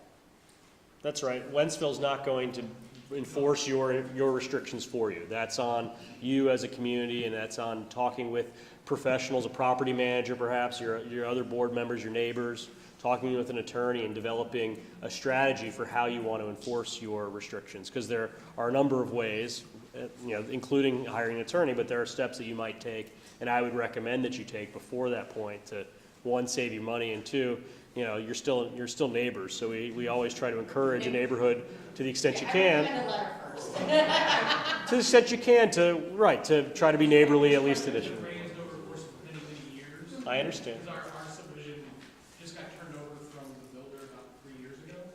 Yeah. He owned 2/3 of it, they own 2/3 of it. So it's just been questioned because it was a form document that the builder used for all their subdivisions. Right. And that's what they basically laid on the table for us, and now it's up to us to make changes to it. And that's something that happens a lot. And we'll kind of get there in a minute, but there's a lot of developers in town, around town. Some are better than others. Some have used better sets of documents to start their communities than others. Recently in our office, we have about 50 attorneys, and so there's transactional attorneys in our office that work with some builders and help with that process. And recently, when these new indentures have come about, they've actually gotten our team, our Condominium Homeowner Association team, involved in saying, well, how is this going to affect the owners after we turn it over, which a lot of times developers aren't that concerned about, right? Developers want to build it, sell it, and get out, move on, and build the next project. That's how they make money. We can't blame them for that, but we want to make sure that they leave you as trustees and owners, all of us, with a set of documents that works for you. So that is an issue, but yeah, when a lot of times we see communities right after a developer turns it over and looking to exercise their ability to amend their documents and make some changes to reflect where they are now and the lessons learned. So after where is the association located, we ask, who are you? Who is the association? We deal with homeowners associations and villa communities. We deal with trusteeships. We're dealing with condominium associations or co-ops. Not a lot of co-ops in Missouri at this time, but there are some. And all of these communities, like I talked about initially, have different laws that govern them and are different in their characteristics and have different needs and wants. And so we have to hear that. We have to be aware of that as trustees and as professionals working with your community to try to make sure that we know who you are, and so you know who you are, and you can kind of figure out what you need. Are you registered with the Secretary of State, so as a nonprofit? Some are unincorporated associations, some don't have that, and so we have to make sure where you fall. And I've got a visual here. All these documents that we've talked about, I kind of lump together as governing documents, and some people are more visual in their learning, so I kind of just put it up here in general. We've got homeowner associations on the left, condominium associations on the right. Typically, you may see the Nonprofit Act with both. Condominiums, you're only getting that Condominium Act. Articles of Incorporation, Indenture, Declaration, or CCR, bylaws, policies, rules, regulations, those sort of documents at the bottom. And this chart may help you visualize it as far as that hierarchy, because some documents are going to be superior to others, or if there's a discrepancy between the two, you might be looking to something above the other. And now this doesn't necessarily flow directly this way, but I want to give you something visual to try to help. Yes, sir? Is there a difference between a villa and a condominium? Yes, a villa is really an HOA, a homeowners association. It's not a condominium. In Missouri, if you're a condominium, it's pretty much going to say condominium in the name, and the Condominium Act applies. But that's a very common thing that people ask, because villas with their shared walls are often really more like a condominium. But they're not. Jefferson City wanted to make sure people like us had something to do, so they made it a lot more. I call them wannabe condos. Right, they are wannabe condos. She's right. They act like a condo, they look like a condo, but they're not a condo. Yes, ma'am. What's the difference between a townhome then? Townhome, like a villa, is not a condo. unless it's called a condo. It could be a townhome condo. If it says condo in those documents, it's a condo. Right. So, and every community is different. And what Linda is kind of saying here is, oftentimes, what the requirements of the association that you all are serving as volunteers with changes based upon what that is. And when it's a condo and it says condo, the statutes that govern condominiums actually tell us give us some additional baselines for you, if you will, some fallback rules, some fallback on what governs that condominium, where if you're not, you're really just relying ultimately on your governing documents, on those indentures, CCRs, declarations. Yes, sir? Is there something in the physical property that makes something a condominium as opposed to a villa, like multi-story or something? A condo doesn't have to be multi-stories. A condo doesn't, but usually in both, you're going to see shared walls, right? Usually you're going to see shared common ground. You may own the unit, but the ground underneath it is owned by the association together, but that's often in both condominiums and in villas. So it's really hard to know. You gotta, you'll hear me say it, with every community I talk with, you've got to read those governing documents that you've got to really know what they say, what they mean for you. Because each set is different, each developer's done different, and each community's got different needs. And you have different obligations and responsibilities. So the reason why these documents and what these documents say is important, what the governing documents talk about, and because your governing documents tell us what your association's board or trustees have the authority to do and what you're obligated to do. All right. So your authority and your obligations may be different, but these documents lay that out for you so that we can make sure that you are doing what you've got to do and you're acting within your authority, within your powers. So we look to all your governing documents. So the topic that comes up is what is discretionary versus what is mandatory. What must you do versus what do you have the discretion where you can choose how to exercise that authority. And the documents will often use words like shall or may, and you've got to read those and read them a little bit carefully to make sure you're seeing that. We talked a little bit before, I mentioned discrepancies or contradictions. If your bylaws contradict your declaration in some way, well, we're going to look to the declaration often, depending on what the issue is. Or I've seen bylaws that contradict articles of incorporation. If you're a Missouri corporation, your bylaws have to follow your articles. And when they don't, we've got to fix that. We've got to make sure we follow and comply with the articles. I'm going to skip some examples for I'm thinking, but also make sure you have a complete copy. It's never ceases to amaze me how many communities that we will start working with, and a lot of your communities are newer, so you may not have these problems, but there are sets of documents that have been recorded sometimes for years and years, and maybe there might be something earlier that binds your land that was recorded by the developer before they even recorded your indenture, and we need to see those documents. You need to have them, or there might be have been an amendment, because oftentimes with these communities, the boards change over pretty regularly. Maybe you have a 1-year term. Maybe, hopefully, you have a 3-year term where you're going to be around longer and there'll be more institutional knowledge. But if you're self-managed or if you have a manager, the manager is great, but the managers often change, or the management company might change, and so you might not have that institutional memory. So somebody might not know that you're missing a document, but we'll work with a title company and they'll pull everything of record to make sure you have everything and you know. Yes, ma'am. Where can you get a complete copy? So hopefully you have it, but if you don't, you can go down to the recorder of deeds office and do it yourself, or we would work with a title company and we'd ask them to pull it for you. And then they'll send it, and they give us what's called an informational commitment. And sir, when you mentioned amendments before, this is something that is our first step in every amendment we work on, is to ask the title company for an informational commitment. Usually because of the number of these we do, they give us a deal and charge us around $250 for it. But that helps because they are certifying that they've given us everything, a complete set. So when I go out and my office prepares an amendment for you, or you are reporting to your owners, here's what our documents say, you can act with the knowledge and the comfort that you have everything. Your responsibility as a board member or trustee. So this is in your documents, but there's some other things. As a board member or trustee, you serve on behalf of all the owners, which means you have fiduciary duty. And so we start kind of using these terms, lawyer up here, I got to kind of give you a little bit of that. but that means you've got a duty of care, all right? So are you acting with the care, the diligence that a reasonably prudent board member would act with in serving in your capacity? Are you doing that job diligently? Duty of loyalty, are you acting on behalf of the community? Are you acting for each other and taking care of your community? Are you acting for yourself? Do you own a plumbing company and there's a plumbing issue and you're trying to hire your own company? Maybe you're not recusing yourself, making sure that you're acting with loyalty to the corporation. Because even though you're all volunteers and you're not being paid, you're acting out of the goodness of your heart to do this, and we appreciate you doing that as professionals up here, you have to remember that you are still on the board or a trustee. Often if you're on the board of a nonprofit corporation. It may not be Apple, it may not be running huge budgets like they do, or bringing in that kind of money, but you still often have sizable budgets and you're operating with a decent amount of money.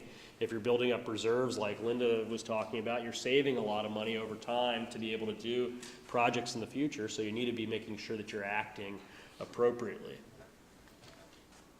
So we have what's called the business judgment rule, and this came up before too from Linda, was hiring professionals that can assist you.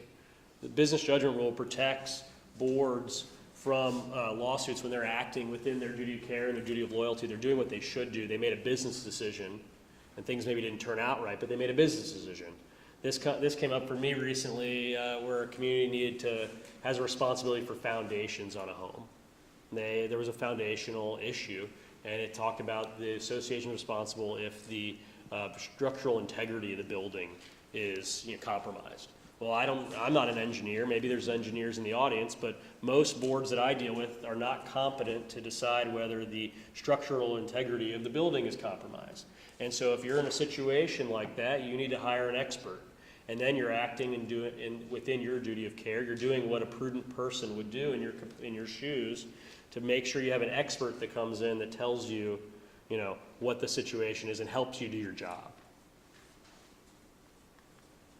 Also, well, we kind of touched on that, avoid conflicts of interest. Don't do it. If you think it might be an issue, recuse yourself from the meeting, let the rest of the board kind of work on it. Came up for me recently with a community that's got a plot of land that the developer never developed. The developer then left. The land's still there, became a part of the association. One of the board members wouldn't mind developing it himself, right, with his company. Maybe the board, so he wants the association to, be able to be in that capacity. So we need to make sure that when we are in those situations that we, are taking care to avoid any conflict of interest.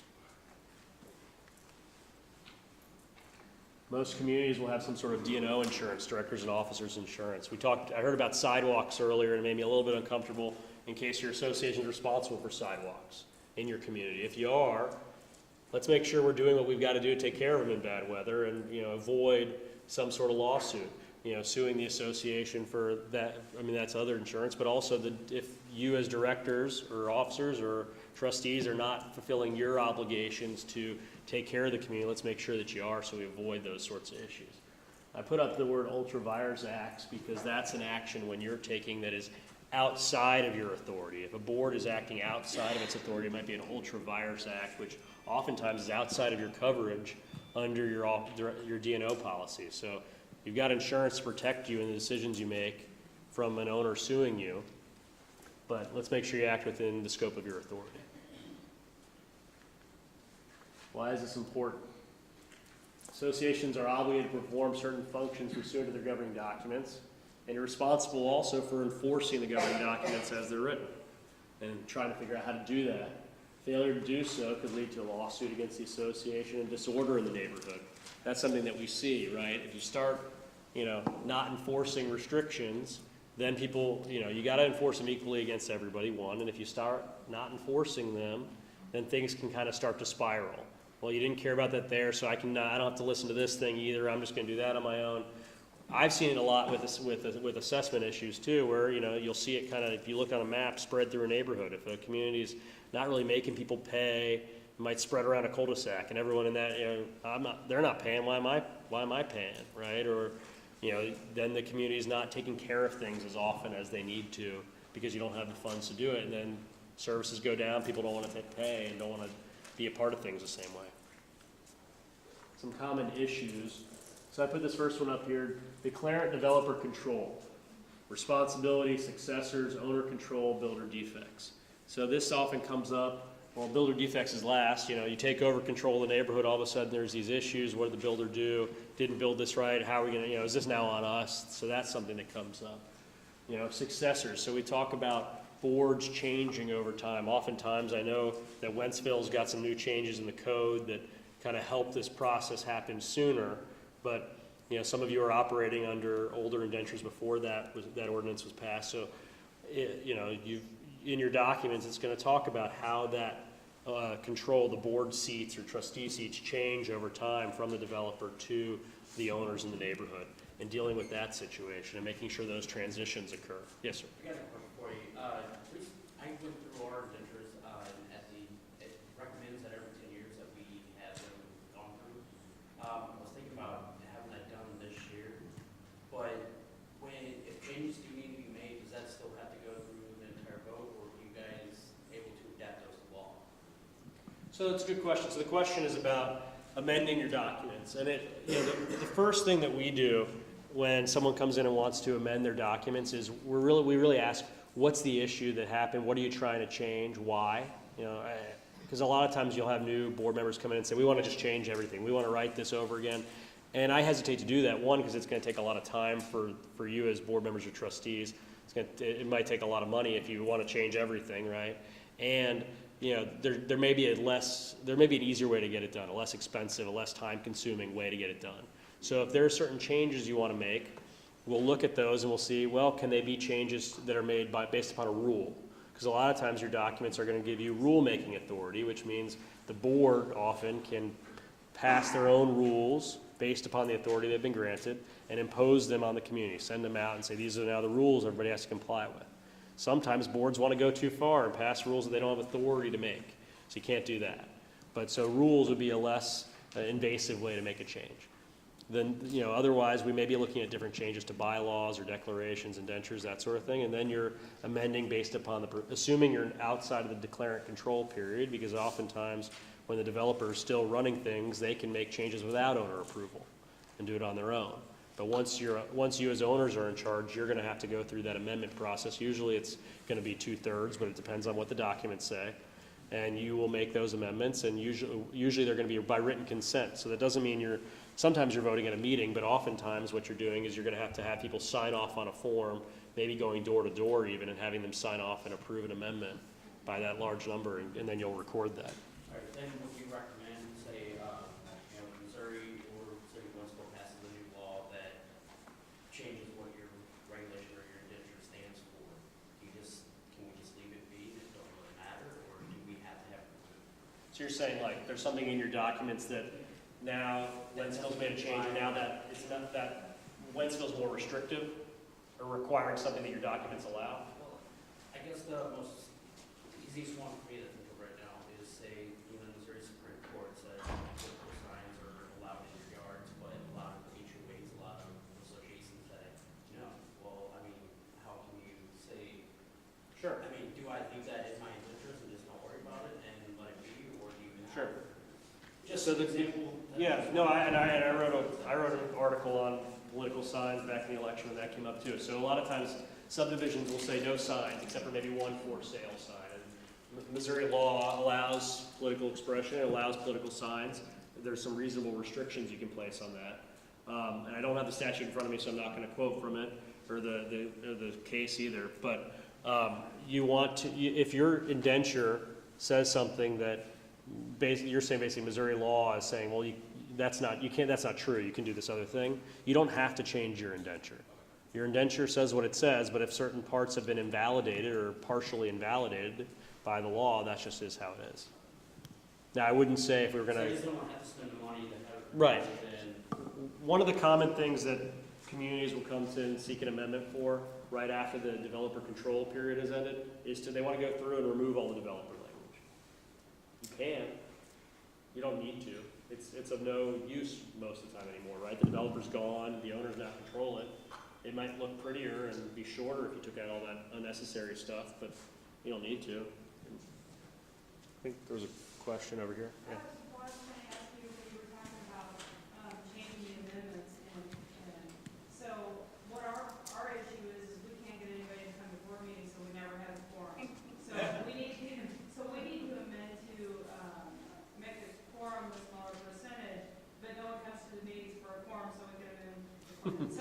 Sure.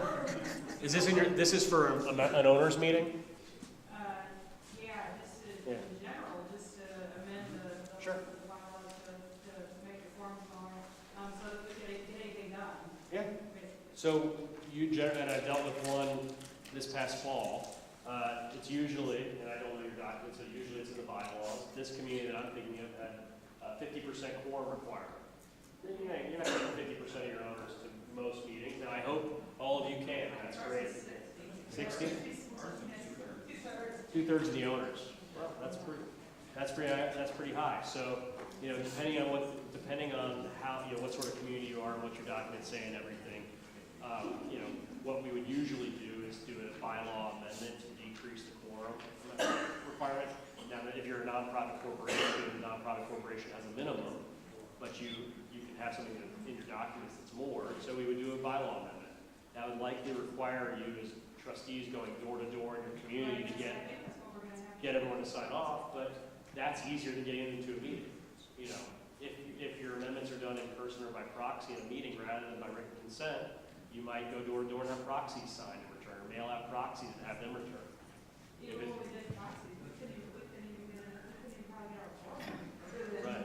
Right, and that's a problem. So this is a way to make that change, to make your corporate governance work more smoothly. Yes, sir.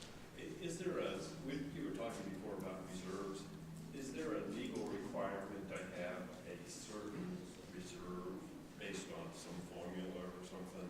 Sure. So the questions about reserves, is there like a legal requirement or legal minimum? The first thing I would say is, one, look at your governing documents. Sometimes a community in the documents may say the association is required to hold a certain percentage each year of their budget for reserves. It might say that. A lot of them don't. If you're seeking to be an FHA-funded condominium, then you would need to have a certain amount of minimums in your reserve in order to receive that designation. A lot of times we encourage communities to have reserves just because it makes financial sense, but there may not be a requirement in your document for you to have it for your community. And there's no Missouri law Not that I'm aware of. Any other question? Yes, ma'am. I want to make sure I have this right. If, like their example, you want to make a change to your bylaws, Yes, ma'am. do you just have to get a majority vote or whatever, and they can just change them? What are the rules to do that? So the question is, what are the rules to change your bylaws? You're going to have to check what the bylaws and the indenture declaration says, because it's going to say in the document itself, usually towards the end, amendments, and it's going to say the percentages required to amend. It may require that you have sign-offs from the city. It may require that you have sign-offs from the county or from mortgage holders on property. But you've got to check the documents and comply with that, and the procedures that are listed there, and then you can amend your documents. And with anything like that, I would, when you're preparing the amendment and preparing forms or written consents or anything, I'd recommend that you have an attorney involved for that process.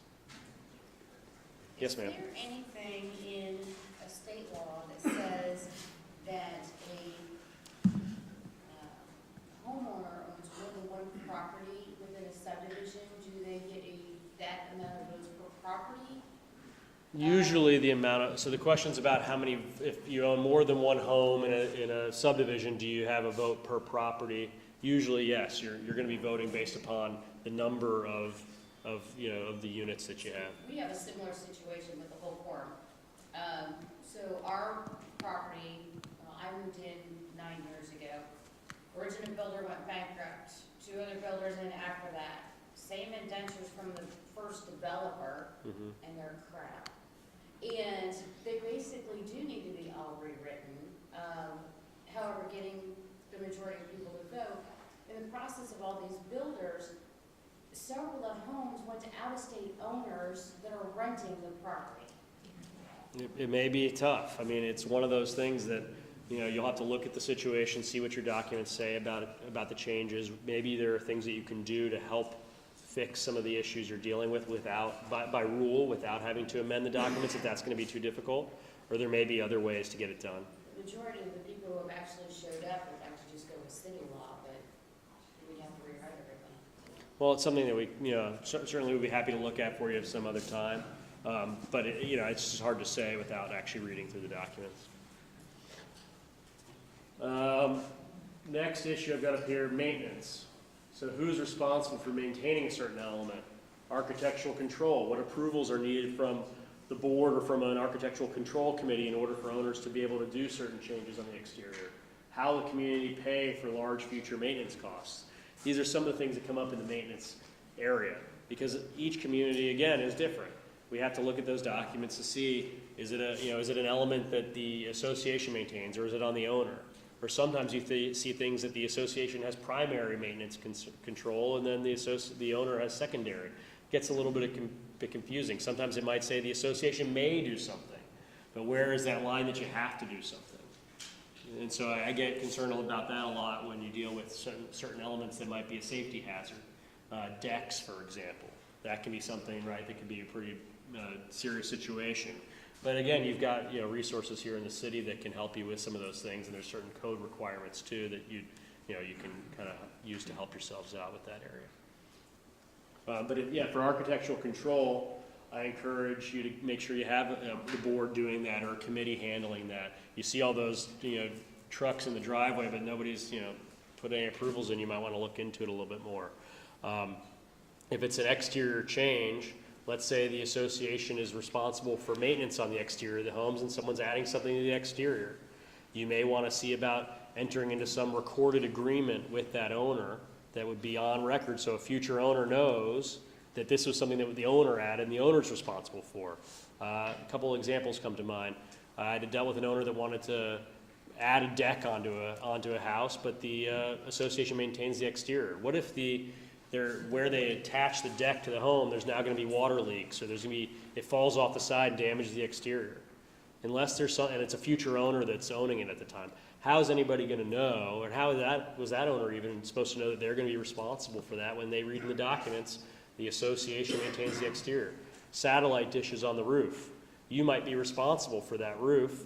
But before they put holes through it to attach that satellite dish, it was a sealed membrane. You put those holes in it, now water might get in, and that next owner is going to be coming to you saying, I got a water leak, I got mold in my attic, and you're responsible for it because roofs are on you. You didn't take care of this. Something to think about. Enforcement of governing documents. Methods of enforcement, equal application to all owners. Talked about that before, but you've got to look in your documents to see what you can do. Sometimes documents talk about putting fines upon owners. Sometimes they don't. If they don't talk about it and you're not a condominium, I would be very hesitant to put a fine on it unless you amend your documents to allow it. Because you've got to have something that gives you the authority to fine. If you've got a pool, a lot of communities take away rights to use a pool or common elements in order to enforce restrictions. Some allow for taking away voting power and that sort of thing. But ultimately, if someone's not enforcing, you may have to get a lawyer involved, and sometimes we do file lawsuits over those.